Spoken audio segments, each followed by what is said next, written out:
자, 다음 발표자를 소개하도록 하겠습니다. 직토의 서한석 CEO님께서 발표를 준비해주고 계시고요. 이번 세션을 아주 포괄하는 그런 주제를 가지고 계시네요.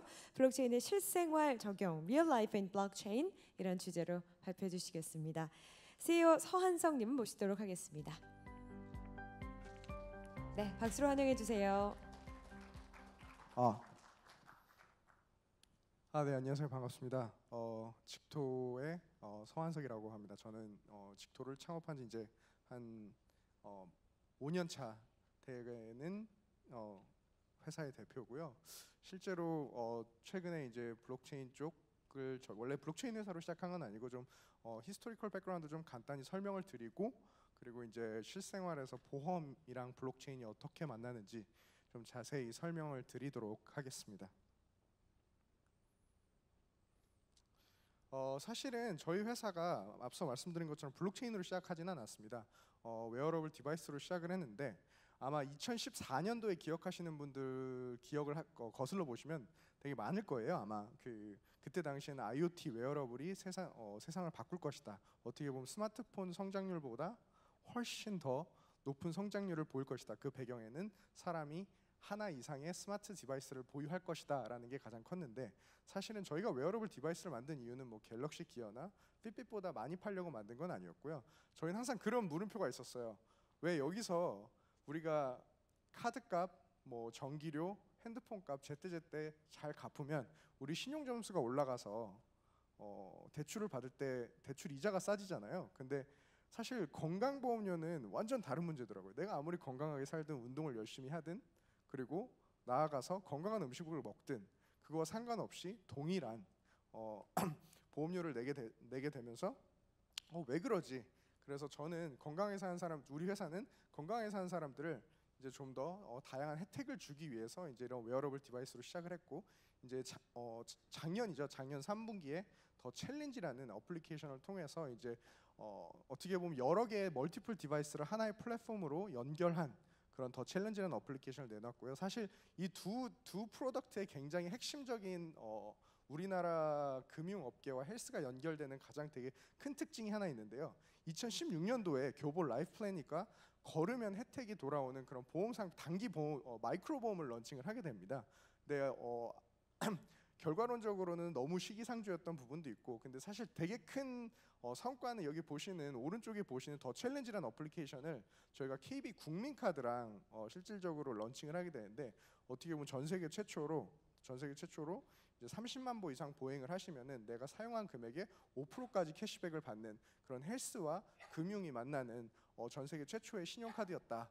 그러다 보니까 자연스럽게 블록체인을 넘어올 수밖에 없었던 게, 이런 개인 데이터를 사실 저희 회사가 개인 데이터를 끌어와서 그거에 대한 이익을 추구하다 보니까 자연스럽게 블록체인이라는 쪽에 넘어오게 되면서 이제 블록체인 쪽으로 전환을 하고, 저희가 사실은 이제 작년 말부터 ICO를 준비를 해서 이제 사실은 ICO가 마무리가 됐고 그저께 3일 전에 상장을 했습니다. 그래서 사실 지금 되게 시장에서 정신도 없고 시끄럽기도 하고, 저도 지난 3일이 어떻게 지나갔는지도 모를 정도로 정신이 없었는데요. 좀 더 깊이 자세히 들어가 보도록 하겠습니다. 저희가 이제 수많은 보험사들이랑 협업을 하면서 문제점은 되게 명확했어요. 첫 번째는 2030 고객을 잡을 수가 없다. 왜 잡을 수 없을까? 라고 했을 때는 2030의 기본적인 라이프 스타일이 바뀌었어요. 예를 들어 뭐 욜로족이라는 표현도 요즘 쓰는데, 사실은 우리는 저희 세대는 저희 부모님 세대와 달라서 보험을 바라보는 시각 자체가 굉장히 다릅니다. 라이프 스타일도 그만큼 변했고, 그들을 만족시킬 수 있는 신규 상품이 없다. 현재 갖고 있는 프로덕트 라인업으로 2030 고객을 유치하기는 굉장히 힘들다라는 게 가장 큰 그들의 페인 포인트였습니다. 그러면은 어떤 신규 보험 상품을 만들어야 되냐라고 했을 때, 우리가 흔히 말하는 보험사에서도 되게 많이 쓰는 표현인데요. 디지털 트랜스포메이션이라는 단어를 씁니다. 디지털화. 근데 되게 안타깝게도 전 금융 산업을 통틀어서 보험 산업은 정말로 디지털 트랜스포메이션이 가장 늦은 섹터 중에 한 군데입니다. 왜 그러냐? 보험업은 전체 맥켄지 리포트에서도 똑같은 걸 지적을 하는데요. 보험업은 전체 밸류 체인의 70%가 사람이 수동적으로 처리하고, 그 중에 20%가 죄송합니다. 15%가 반자동, 그리고 나머지 5%가 자동이라고 합니다. 그렇기 때문에 수많은 인건비 이미 너무나도 높은 고비용으로 전체 밸류체인이 운영되고 있다. 또한 그런 것들을 디지털 전환시키기에는 사실 너무나도 큰 혁신이 필요하고 너무나도 큰 투자가 필요하다. 근데 여러분 생각해 보시면은 되게 단순해요. 이 세상에서 정말 금융회사 중에 돈이 제일 많은 회사가 보험회사거든요. 근데 왜 저 인프라 코스트가 해봤자 몇백억 수준일 텐데 왜 그거를 쉽게 의사결정을 못 내릴까요? 혹시 청중 중에 아시는 분 있으시면 손 들어 보실 수 있어요? 그냥 편안하시게. 어차피 지금 저녁 시간도 다가오는데 원래 이렇게 무거운 자리였나요? 제가 너무 재미없게 하는군요. 아무튼 뭐 결론부터 말씀을 드리면 너무나도 놀랍게도 지난 5년간 사업을 영위를 하면서 왜 이게 빨리 변하지 않을까? 왜 투자가 이루어지지 않을까? 물론 규제적인 부분도 분명히 있죠. 근데 왜 이런 것도 이루어지지 않을까 하는데 너무나도 어이없는 데서 답을 찾았습니다. 그 답이 뭐냐면 맥켄지에서 한 작년이었어요. 작년에 한 150장짜리 보험 리포트를 써냈어요. 블록체인, 디지털 트랜스포메이션. 근데 이런 블록체인이나 디지털 트랜스포메이션이 늦은 이유는 짧은 대표이사 임기다. 나의 대표이사 임기, 내 임기가 보험회사 CEO로서 1년밖에 없는데 내가 어떻게 감히 디지털 트랜스포메이션에 투자를 하고 내가 재계약을 하기 위해서는 신규 고객 창출 혹은 고객을 리테이닝하는 데 포커스를 두지 저거는 그들의 KPI가 아닙니다. 근데 너무나도 허무맹랑한 이유인데 사실은 저희가 지난 4년간 5년간 보험사들 CEO들과 만나면서 했던 얘기가 너무 일맥상통하는 거예요. 충분히 그럴 수 있겠구나. 그럼 우리가 해야 될 일이 뭘까? 그리고 실질적으로 얼마나 비용이 들길래? 간단하게 좀 차트를 보여드릴게요. 저희가 KB 국민카드랑 같이 이제 신용카드를 같이 런칭하면서 KB 국민카드도 그때 당시에 이 앱을 자체 구축을 할 것인지 아니면 실질적으로 아웃소싱을 할 건지 계산을 분명 때려봤을 거 아니에요. 분명히 어느 쪽이 더 효율적일지. 근데 이게 정확히 디지털화된 상품, 이게 걷기 위해서 걷는 거를 측정하기 위해서 서버를 구축하고 어플리케이션을 구축하고 운영하는데 마케팅까지 하는데 정확히 2년 동안 20억 원이라는 비용이 발생을 합니다. 근데 신용카드는 5년이 가야 되거든요. 이거 이상의 비용이 발생해요. 그럼 내가 대표이사로서 디지털화된 상품 하나를 출시하기 위해서 성공할지 실패할지도 모르는데 20억 원이라는 비용을 쉽게 쓸 수 있을까? 물론 금융사에서 어떻게 보면 아무 돈도 아니거든요. 그러나 신규 상품 하나 출시를 위해서 굳이 20억 원을 써야 될까? 다른 상품, 디지털화되지 않은 상품을 출시해도 저거보다 더 대박 날 수 있는데 사실 이러한 비용 문제 때문에 굉장히 쉽게 내릴 수 있는 의사결정이 아니다라는 게 근본적인 문제고요. 그럼 인슈어리언 프로토콜이 도대체 뭘 하느냐? 그리고 우리가 보험업을 어떻게 바꿀 거냐? 그런데 굉장히 어려운 용어로 팬시하게 저희 CTO이자 저희 공동창업자 김경태 대표가 써놨는데 되게 어렵게 보지만 제가 간단하게 제가 해석한 대로 쓰면은 저희는 보험사가 갖고 있는 기술적 한계와 저희 같았던 직토 같았던 회사의 서드 파티와 여러분들 같은 청중에 계신 분들을 연결하는 고속도로 역할이다 라고 보시면 될 것 같아요. 고속도로 역할이고 그 안에서 저희 프로토콜에 올라오는 모든 고객이나 보험사나 잠재적 서드 파티는 인슈어리움이라는 토큰을 통해서 스마트 컨트랙으로 개인의 정보 데이터나 혹은 상품을 개발을 해서 실질적으로 판매를 할 수가 있다라는 게 가장 큰 결론인데요. 좀 두루뭉실하게 설명했는데 조금 더 자세히 설명을 드리도록 하겠습니다.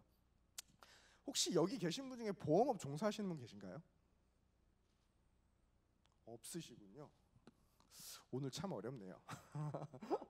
근데 보시는 것 같이 사실 기존 보험사는 너무나도 중앙화된 모든 밸류체인을 갖고 있어요. 뭐 상품 개발, IT 인프라, 보험금 지급 관리. 아마 요즘에 신문에 자주 등장할 거예요. 뭐 네이버 실시간 검색어도 올라오는데 숨어 있는 내 보험금을 찾아라라고 혹시 들어보신 분 있으신가요? 그죠? 근데 왜 그런 줄 알아요? 이거 내가 말해도 될지 모르겠는데 사람들이 귀찮아서 안 찾아가요. 근데 제가 블록체인 도입 관련해서 수많은 보험사들이랑 얘기를 하다가 되게 놀라운 사실 중에 하나 안 거는 블록체인이 도입되고 지급 관리가 자동화되면서 보험사의 잠재 손해율이 올라갈 수 있다라는 말을 하더라고요. 너무나도 어이가 없지 않나요? 당연히 소비자로서 받을 돈인데 그냥 소비자가 묵인하기 때문에 태풍 오나 보네요. 네, 아무튼 그런 비하인드 스토리가 있었다라는 게 결론이고요. 그래서 이런 오래된 밸류 체인의 문제점들을 해결하기 위해서 우리가 잘 아는 핀테크라는 그 섹터 안에 하단 개념으로 인슈어테크라는 분야가 새로 생깁니다. 최근에는 국내에서 뭐 보메입이라든지 레몬클립이라든지 몇 개 되게 선전하고 있는 회사들인데, 결국 이 보시는 것 같이 모든 보험의 전 밸류 섹터에 걸쳐서 수많은 인슈어테크 회사들이 생기는데, 이 회사들의 또한 공통된 문제점이 있어요. 아까 말씀드렸듯이 이러한 인슈어테크 회사들은 대부분 매출을 창출해야 되는 매출 채널 자체가 보험사인데, 보험사가 상대적으로 디지털 전환이 늦다 보니까 이들은 프로덕트를 만들어 놓고 맨날 신사업, 그러니까 1년 한 해에 보험사에서 배정되는 신사업 예산만 매출로 찍고 있는 거죠. 그러다 보니까 자생하기도 힘들고 성장하기도 힘들고 가속도도 안 붙고, 그리고 금융업 자체가 워낙 변화가 느린 산업이기 때문에 사실 굉장히 어려운 시간들을 전통적으로 보내왔고, 그 중에서도 분명 선전하는 회사도 있습니다. 그러나 자꾸 뭐 예제를 맥켄지에서 지적하는데, 맥켄지에서도 이 차트를 보고 한 말이 있어요. 너무 좋다. 인슈어테크 맵이 너무 좋은데 진짜 중요한 거는 각 하나의 밸류 체인을 실질적으로 디스럽션 할 게 아니라 전체 밸류 체인을 디스럽션 하지 않으면 이건 되게 힘든 게임이다 라는 게 결론입니다. 아까 말씀드린 제가 인슈어리움이 뭐 하는 곳이냐라고 했을 때는 이 전체 모든 회사를 하나로 연결해주고 정형화된 프로토콜로 블록체인이라는 기술 하에 투명하고 안전하게끔 거래할 수 있는 스마트 컨트랙 프로토콜이다라고 보시면 될 것 같습니다.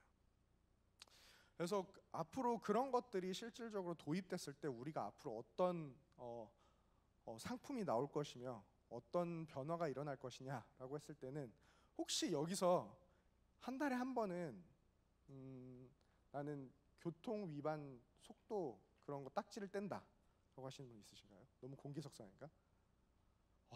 다 안전운전 하시고 뭐 다 장난 아니네. 나는 하나씩 날라오는데.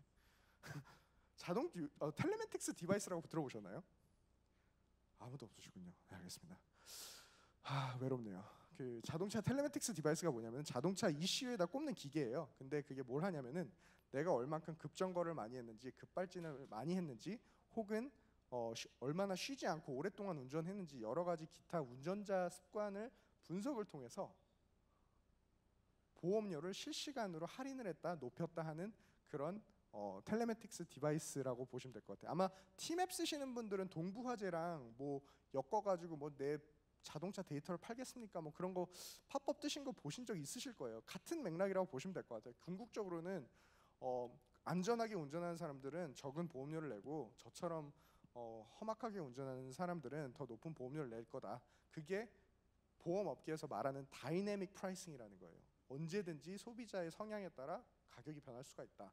근데 여태까지 여러 가지 가격적인 측면, 인프라적인 측면에서 그런 것들이 불가능했다. 그리고 앞으로는 특히 저희가 5년 동안 인슈어테크 분야에 있으면서 느꼈던 게, 굉장히 보험사들이 보수이다 보니까 이들을 설득하는데 오래 걸렸어요. 근데 운이 좋게도, 그리고 너무나도 영광스럽게도 작년 4분기부터 굉장히 많은 문의가 들어오기 시작했어요. 뭐 사실 그 문의가 들어온 이유는 우리나라에서 이제 그 건강 증진형이라는 건강 보험 가이드라인이 나왔는데, 그게 뭐냐면은 많이 걷는 사람한테 보험료 할인해줘라라는 게 정부 가이드라인에서 나왔어요. 그러면서 이제 사실 굉장히 많은 보험사들이랑 협업을 제의를 받았었는데, 결국 많은 손보, 그리고 많은 손보, 생보, 재보험사들이 인슈어테크 회사랑 이제 올해 그리고 내년 초는 본격적으로 협업하는 시즌이 될 것이다. 특히 블록체인이라는 기술을 하래. 그리고 생명보험도 지금보다 단순 걷기보다 웨어러블, 수많은 디바이스들을 통해서 필수적으로 사용하게 될 것이며, 내가 얼만큼 잘 잤는지, 얼만큼 안전하게 운전했는지, 얼만큼 많이 운동했는지에 따라 내 보험료는 분명히 달라져야 된다라는 게 우리가 바라보는 미래고요. 마지막으로는 너무나 당연한 얘기지만 블록체인 기술을 통해서 AI 머신러닝 기술 도입으로 뭐 다양한 상품이 나올 수 있다라고 하고, 이 부분에 대해서 제가 블록체인 통해서 어떤 상품이 나오는지 제가 좀 이따 자세히 설명을 드릴게요. 그래서 그러면은 블록체인이 보험업계에 얼마나 이게 유용한 기술이냐라고 봤을 때는, 이게 PwC에서 나온 PwC에서 나온 리포트인데 노란색이 다른 전체 그냥 금융업계라고 보시면 되고요. 그리고 빨간색이 보험업계예요. PwC에서는 다른 타 금융업계보다 보험업계가 블록체인 도입률이 훨씬 높을 거다. 고착화된 밸류체인을 가장 빨리 바꿀 수 있고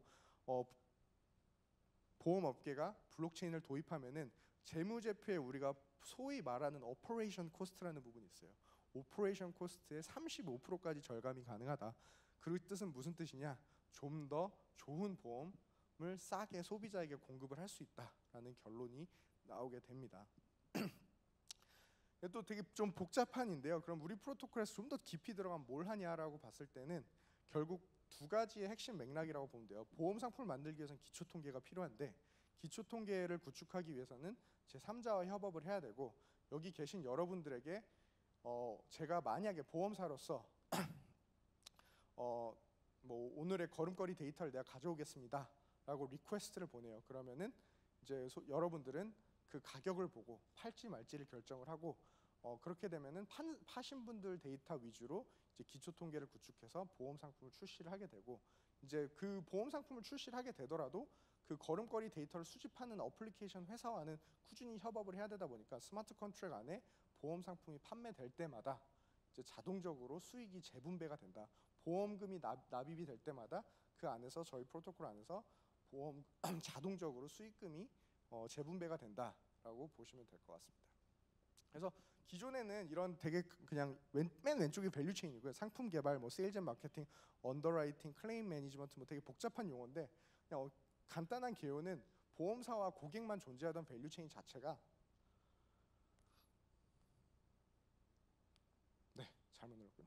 앞으로는 수많은 서드 파티들이 인볼브가 될 것이다라는 게 저희가 바라보는 관점이고 저희가 여태까지 지난 한 17개의 생보사와 선보사를 만나면서 그들의 신사업팀, 그 다음에 시니어 매니지먼트 레벨, 그럼 CEO들까지 만나면서 저희가 지난 4년간 인터뷰 및 페인 포인트를 좀 더 취합하면서 만들게 된 프로토콜이다라고 보시면 될 것 같아요. 그래서 실질적으로 좀 더 라이브 케이스로 들어갈게요. 사실 보험사들이 이런 것들을 왜 시도를 해보냐, 뭐 아무리 돈이 절감이 되더라도 왜 시도를 해보냐라고 봤을 때는 되게 재밌는 건 유저 에코시션트라는 부분, 에코시션이라는 게 가장 커요. 고객으로 만든. 보통 보험사들 같은 경우는 상품에 따라 다르지만 고객을 에코시션하는 비용 자체가 굉장히 높습니다. 뭐 특히 장기 보험 상품, 종신보험 같은 경우는 굉장히 높은 편이고 뭐 모든 보험 상품이 사실 우리가 보험 가입하는 것 자체가 굉장히 어렵거든요. 근데 간단하게 혹시 여기서 탈모로 걱정하시는 분 있으세요? 에이 거짓말, 난 걱정하는데 진짜 너무하시네. 오늘 이렇게 협조가 안 돼서 안 되겠네요. 근데 아무튼 간단하게 얘기해서 우리가 탈모 앱을 쓴다고 가정을 합시다. 탈모 앱을 쓴다고 가정을 하고 우린 어떤 형태로든 우린 탈모 앱으로 우리 자신을 관리하고 있다라고 보면은 우리는 앞으로 사실 그 탈모 앱을 쓴다는 사람은 난 탈모에 대한 관심이 되게 많다는 소리거든요. 그게 뭐 맞춤형 케어가 됐든 뭐가 됐든 간에. 근데 이제 보험사 입장에서는 나는 탈모에 관련된 앱을 만들고 싶어. 탈모에 관련된 보험 상품을 만들고 싶어라고 하면은 이 탈모 어플리케이션 업자한테 가서 나 남성들, 여성들 20대부터 40대 데모그래픽 데이터 좀 받아올래 라고 하면 여러분들이 팔지 말지 결정을 하고 실질적으로 다 탈모에 관심이 있기 때문에 그 어플을 쓰잖아요. 그럼 보험사는 보험 상품을 만들어서 그냥 그 탈모 앱에다 그냥 다이렉트 마케팅을 하면 돼요. 돈 쓸 필요도 없어요. 근데 다이렉트 마케팅이 코스트가 0에 수렴하는 이유가 아까 간단히 앞에서 말씀을 드렸는데 스마트 컨트랙 안에 A라는 상품을 팔기 위해서 보험사와 B라는 서드 파티가 들어가요. 이 케이스에서는 탈모 앱이겠죠. 그러면은 그 서드 파티는 앞으로 빅데이터를 거의 유일하게 수익화시킬 수 있는, 왜 그런 앱 많이 들어보셨을 거예요. 유저는 뭐 몇백만인데 돈은 못 버는 앱, 혹은 유저는 몇백만인데 비즈니스 모델 자체가 광고에 편중된 어플리케이션 되게 많이 들어봤을 거예요. 그리고 우리가 아는 수많은 어플리케이션이 그러한 비즈니스 모델을 택했기 때문에 수없이 많이 망해 나가는 걸 봤고 그들은 빅데이터가 있다라고 외치지만 실제로 그걸 수익화시킬 수 있는 부분은 없었어요. 근데 저희가 그걸 연결하는 다리를 놨고 앞으로는 이런 상품들이 충분히 나올 수 있고 탈모에 연관된 앞으로 탈모 보험 상품이 판매가 되면은 이 어플리케이션 업자와 보험사도 같이 돈을 버는 구조가 된다라고 보시면 될 것 같습니다. 뭐 사실 되게 짧게 좀 설명을 했는데 저희가 사실 이 슬라이드에 있는 거 말고 좀 더 좀 구체적으로 말씀을 드리고 싶어요. 특히 최근에 그 블록체인을 활용해서 보험 상품을 만들려고 하는 움직임이 되게 많고 요즘에는 특히 마이크로 인슈런스 1시간짜리, 2시간짜리 혹은 하루짜리 보험 상품들이 되게 많이 나오고 있고 온디맨드 상품이 되게 많이 나오고 있는데 사실 요즘 블록체인을 활용한 보험 중에 보험사들이 진짜 치중하는 게 parametric insurance라는 게 있어요. 퍼블릭 데이터를 바탕으로 여러분들이 내 자신한테 손해가 끼쳤을 때 보험금을 자동으로 트리거하는 게 있어요. 예를 들면 이런 게 있어요. 이거는 아마 많이 들어보셨을 것 같은데 프랑스 악사라는 전 세계 글로벌 보험사가 있는데 악사가 파리랑 뉴욕 구간 여행자 보험을 만들었는데 그냥 단순 여행자 보험이 아니라 실질적으로 내가 비행기를 타고 뉴욕에 도착했는데 비행기가 연착륙이 돼가지고 1시간 이상 혹은 2시간 이상 딜레이가 되면은 그 데이터가 관제탑을 타고 보험사로 와서 비행기가 게이트에 도킹하기 전에 소비자가 클레임을 안 하도록 보험금을 트리거해요.